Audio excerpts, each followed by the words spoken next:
Hi, I'm Dina Lee. Today we're going to look at a case study, a new role for the parents organization.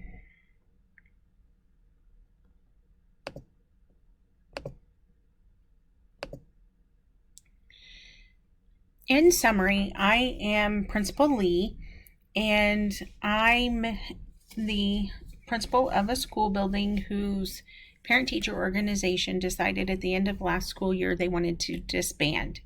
They decided that they wanted to gather more information and work independently as an organization, and had elected their own officers at that meeting and decided that they wanted to move in a different direction in the things that they wanted to support in the building. Their concerns were that there wasn't enough parent participation and community involvement within the school building. Their past involvement, and I gave them a lot of leeway, and I felt that they were a part of some decisions being made, or at least were informed about the decisions being made prior to them being made. They helped with the planning of the parent-staff picnic.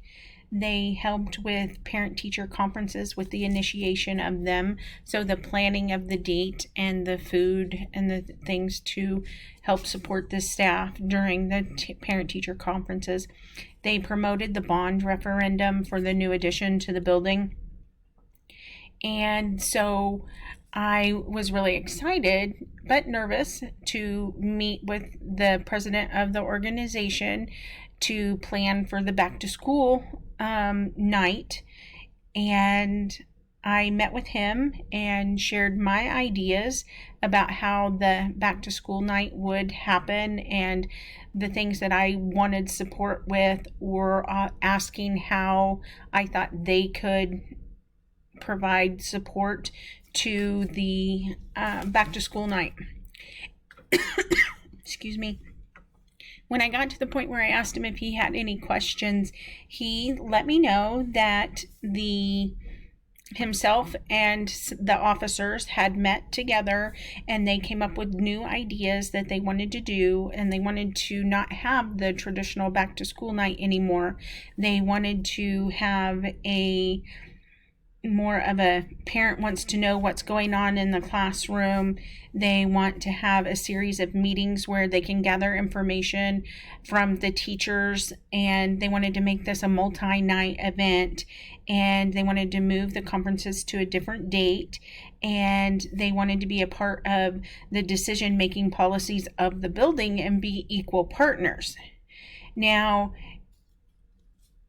as I'm listening to him and I'm hearing all of the changes that they wanted to talk about, he also shared that this team had met in a pre-meeting prior to coming to visit with me and established committees that would come in and work with the school that looked at the discipline in the building, teacher performance and evaluation, curriculum and how it's being taught and what's being taught in a school evaluation, and these community members were going to observe and collect data. And I'm listening, trying to be a supportive listener, and the whole thing that I'm stuck on is equal partnership is what they're wanting. And all this time I thought that they were given more leeway than what they really needed. As this meeting occurred, I'm wondering what legal and ethical issues could be happening here. And so I start thinking about what policies were being broken for Wichita Public Schools based on them having a pre-meeting and developing this plan, and how it was going to impact the school, how they met without the principal and made all of these decisions and assigned a task force and duties. And the reason why I'm perplexed is because our school district has many policies put in place to keep these kind of things from occurring. For example, we have policy 2210 that states that the principal implements procedures of the parent organizations. They are the ones who make sure that the principal attends teachers or other school personnel. They invite the parents and community members and business members or organizations that help your building. So organizations that help our building could be Operation School Bell. It could be Big Zen Schools. It could be the Backpack for Kids for the food program. It could be the local church. I would be responsible for inviting attendees, and the parent organization did all this work without me. Policy 2200 develops support to promote successful relationships. It provides training for your parent organization. You have your principal or your president of the organization will go to these trainings, and they'll come back and share that information with the rest of the organization about how organizations should run. And that's board policy number 2200. And we need to relook at that with our group.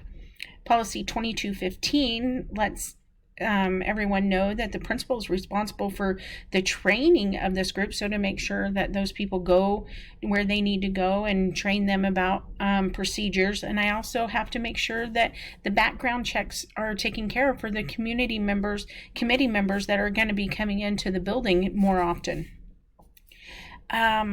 The district has a parent community liaison and a department that does training, supplies resources for parent organizations. And wouldn't that be a great thing for the parent organization to have right now? Policy 1790 states that the Assessment and Research Office takes care of assisting and formatting goals and measurements of educational policies, and it can't be anyone else who evaluates curriculum. Policy 1225 states that the principal gets to determine the structure of the school day. We have to go to school for 7 hours, 10 minutes, but Learning Services distributes the curriculum, and so I, as the principal, have no authority over changing the curriculum that the parent organization may think they want to change. And most of all, that I, as the principal, via policy 1215, I'm the one who is responsible for all the things that happen in the school building, and I have my parent organization out there going rogue, and I'm thinking about all the legal and ethical issues and how am I going to fix this, how am I going to reel them back in as I'm closing the meeting with the president of the organization.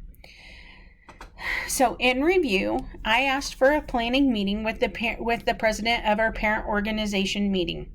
Without my knowledge, the organization met and came up with new explicit topics that are not what I had planned on discussing and wanted to look at prior to the beginning of the new school year.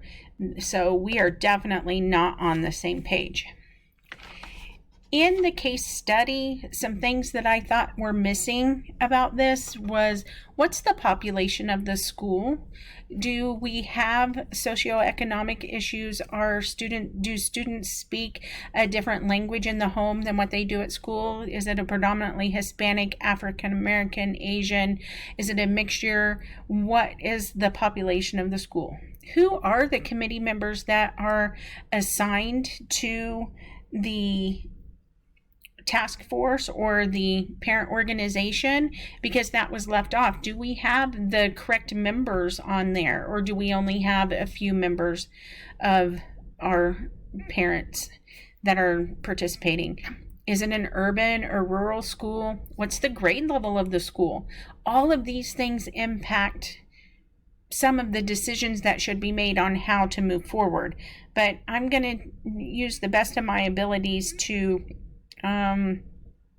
plan for a comprehensive school setting. And the other thing is, what are the means that the organization is using to get their wants. So as I close the meeting out, I ask myself, what now? What do I do? So I remind myself to actively listen and thank him for the meeting. I admit that I had made a mistake by not getting an agenda that explicitly discussed what we needed to talk about. And I wanted, with all the information he gave me, I wanted to gather more information so I would be able to better facilitate and support the desire of the organization to gather all of that information, but in a way that was legal and ethical within the school setting. I wanted to be able to find alternative solutions that the group would be able to be okay with. And most of all, I wanted to meet as a group and invite our community liaison from the district and be able to ask them to facilitate some of the beginnings of the meeting to help push this organization in the direction that it needs to go. So I'm going to review the information that I know so far. I need to prioritize the back to school night program. So when I ask to have our new meeting on our agenda, that is going to be the first topic that we have to discuss, because it's a set night on when school starts and I need to be able to have that ready. I want to evaluate the needs of what the organization wants by asking questions. Reading Rockets gives us a lot of questions that we can ask our parents, staff, and students. Some of those are, how often do you meet with your teacher or your child's teacher? What language of communication do you need? What are important events that you look forward to within the school setting? Something I would ask the staff are, what's your class size? What's the reading level of your class? The languages spoken in your class? What are important events in the school? What materials do you need? How much books do you need in your library? Students, I'd ask the same questions. What's your language? What's your favorite school event? How much homework do you do at home? And some barriers. What we need to be able to identify, what are they socioeconomic barriers, or are they time constraints from the parent working that keeps our parent participation down? So my plan that I choose to move forward with is, I want to meet with the parent organization, provide an explicit agenda, discuss the role of the organizations based on the district policies, identify all the other members that are needed that aren't participating now, and create an evaluation to gather that information that the organization already decided that they want. So what are my outcomes from this? I could have positive outcomes of the organization being able to move forward and gathering information that they want to have in a legal and ethical manner, or I could have the president not open to making changes and them wanting to do things their own way and not getting enough participation due to the implied contentious relationship that is currently there with the group right now. So as I reflect on my meeting and how I want to move forward, I want to hold that meeting with the whole organization, supply a detailed agenda, noting the priority of the back to school night, note the district policies about the organization and role, create an evaluation measure to gather that information that the organization wants to get and utilize, and I want to find out why they are wanting that. My biggest risk that I come at is, what if I offend the organization? So I'm going to do this by notifying the president that I want to set a meeting date, send out agendas to all attendees and invites to the meeting, create that back to school plan, share the school board policies. I want to create that evaluation tool measure, and I want to have the organization accept my pushback that I need to be the leader not the president.